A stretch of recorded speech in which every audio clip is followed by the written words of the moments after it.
summer, an affair between a CEO and HR lady was exposed by a Coldplay kiss cam, and the internet was delighted to have something juicy to gossip about, and it led to weeks of memes, parodies, and press releases. I mean, a presidential scandal doesn't have this long of a news cycle. And before them, it was countless others. It's clear we live for the drama, but in the process, we're making a lot of people famous for the wrong reasons. And we're setting ourselves up for that same kind of fate. I personally have an irrational fear of becoming the internet's main character of the day.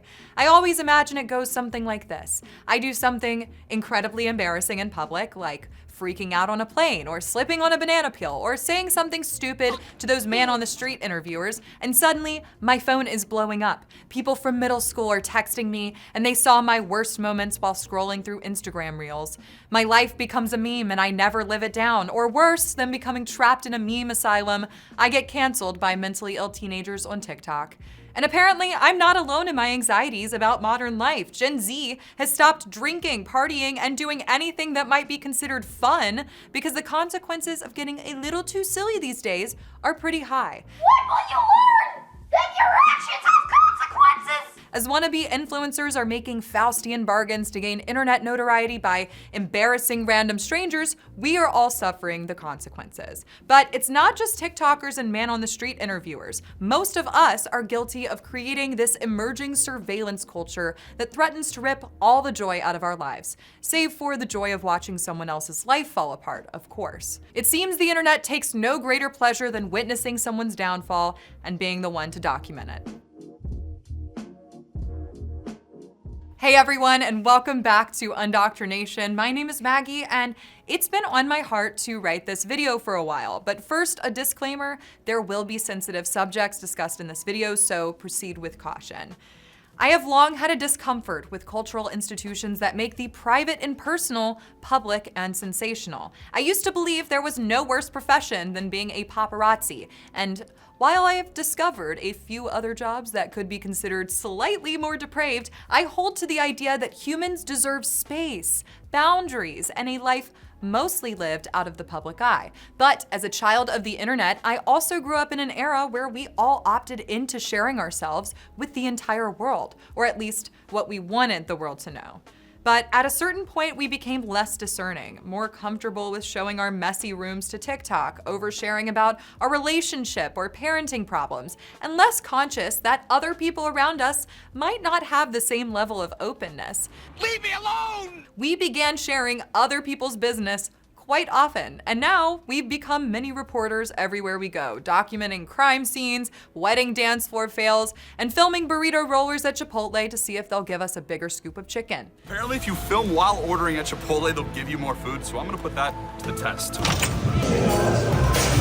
Hi, thank you. I feel like they're avoiding me right now. We have become a volunteer surveillance state. The first time I really felt convicted about this was in response to a viral video of a woman having a meltdown in a grocery store. Was it unpleasant for the other shoppers? I'm sure. Was it tolerable for polite society? Probably not. What could have happened was the community stepping in and resolving the issue. Instead, they outsource it to the internet by whipping out their phones and documenting. But should a video of what could be a mental breakdown or someone's rock bottom become the thing that defines them forever, the thing that makes them famous? A psychotic break could be behind the person stripping down and running through traffic or the airport. Every time one of these videos goes viral, I get this sinking feeling in my chest that my 30 seconds of supposed entertainment and lulz have destroyed someone's ability to navigate jobs, relationships, and society. Because with a viral video comes the question, who is that? What's their name? What's their address? Where do they work? Who are they dating? Who's their mom? Who's their dad? Who's their pet? Can we get rid of everything they love and hold dear? I mean, the internet has no chill and no boundaries. Suddenly, searching their name on Google feels like a Black Mirror episode where every new person they meet can watch a recording of their worst moments. That's reality for some people, a reality they never opted into. And it's a reality Gen Z is all too familiar with, as we've witnessed it happen to a new person every single day for the past several years. A fate worse than death is becoming TikTok or Twitter's main character of the day. It's shameful, it's embarrassing, and it's a fate no longer reserved for celebrities or internet influencers. everyone is a target because everyone has a high-grade camera attached to their phones, and your rock bottom or embarrassing moment could become their 15 minutes of fame. Which means many of us have become hyper-vigilant. Gen Z is reportedly drinking less, smoking less, and hooking up less. 27% of people aged 19 to 29 are lonely, according to a Meta Gallup poll. And I have long suspected this is partially due to our fear of vulnerability. The internet is like a school cafeteria where anything can be said about you, and you can quickly go from popular to eating lunch alone in a bathroom stall. A night out with drinking and cameras everywhere could be your downfall. Now, growing up, pop music, movies, and Cosmo magazine convinced me that I'd be going from daytime to nightlife with 5 simple steps, and the DJ would have me falling in love at the club. But as others have noted online, the dance floor is not a land of possibility, freedom, and self-expression anymore.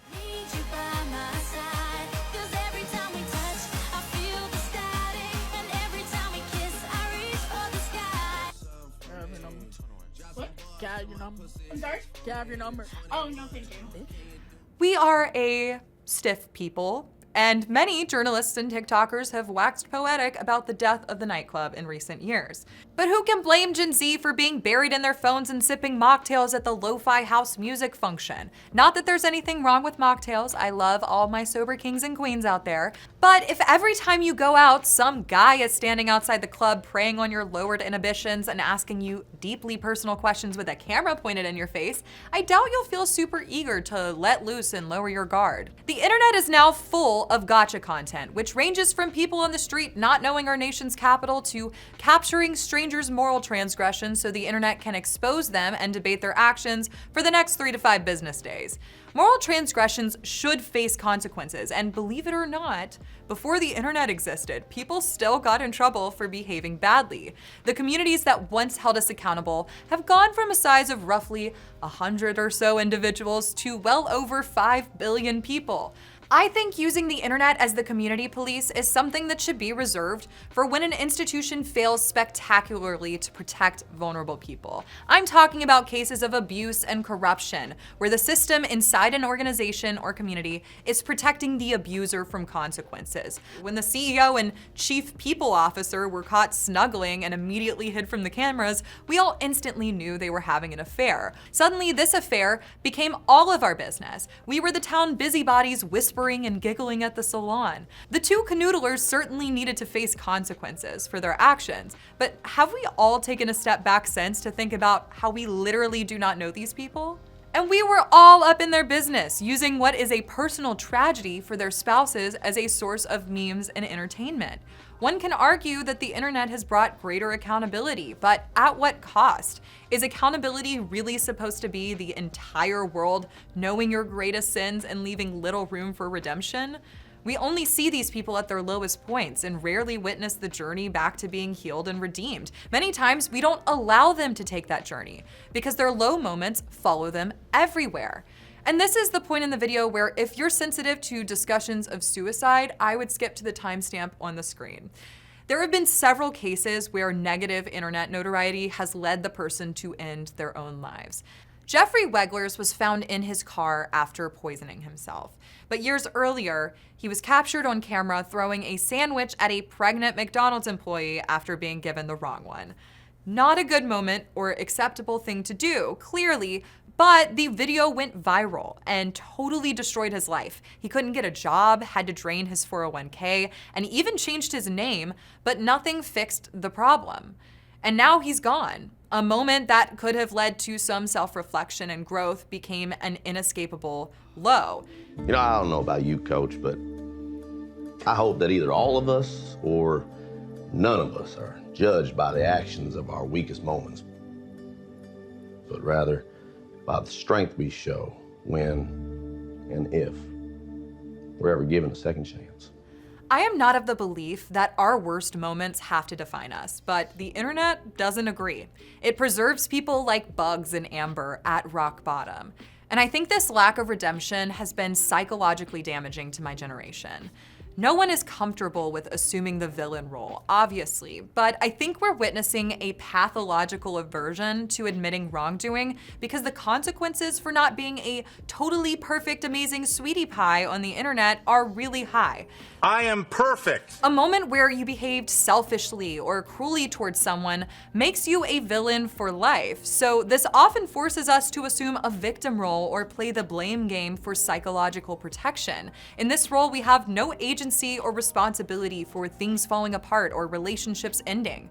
A lot of us are very nervous about making mistakes, and while some may be cheering that on, yay, we're finally ascendant as a species and have removed sin, I have to tell you, sin has not been eradicated. And hypervigilance is a really uncomfortable mental space to inhabit, believing that one transgression could be the end of you. Being uptight and fearful about risk doesn't just apply to partying. It transfers into every area of our lives. But mainly, it holds us back from seeking out what we truly want out of life. Men are reportedly nervous about approaching women, and wow, who could have seen that one coming? There are now apps such as the T app that act as social credit scores where men and women can gossip about each other and ruin their reputations. Risk avoidance can also ruin a lot of creative pursuits. Hypersensitivity to being perceived as chaotic or unstable destroys our ability to write, paint, and create honest works about the human condition. With internet culture vultures being on a search and destroy mission of every perceived moral failure of others, we can no longer be comfortable with our own rough edges or the roughness of others. And this extends across the political spectrum. What is praised on one platform is deemed heinous on another, and vice versa. We have become the most useful hand of the surveillance state. In 2013, Edward Snowden exposed the relationship between private companies like Verizon and the government, which enabled indiscriminate spying on American citizens. This revelation was shocking at the time, but my generation treats it like a joke. Of course they're spying on us. Of course they're collecting every piece of information they can on our innermost worlds. Duh. Deciphering which came first, our nonchalance about the government privacy violations or our active participation in collecting that data for them, is sort of a chicken and the egg situation. Our participation in this system was once passive, but now we're going further than the American government can. We delight in spying on one another. It's our greatest source of entertainment. It's about control. And it's why we must dismantle surveillance culture to remain a truly free people. To do that, we must become aware of how our participation in mass surveillance is ruining lives and could eventually ruin our own. We have to stop filming people, stop sharing the videos and memeing other people's tragedies, and we have to stop making people famous. I hope you enjoyed this video. If you did, please let me know by giving me a like and leaving me a comment, and maybe you wanna subscribe? If you hated this video, be sure to tell me why. I'm doing my best to avoid that Faustian bargain by not becoming the very thing I hate and making slop content, so please share this video with your friends and see if it sparks an interesting conversation. It has with nearly everyone in my life. Thank you guys so much for watching, and I'll see you next week. Ciao!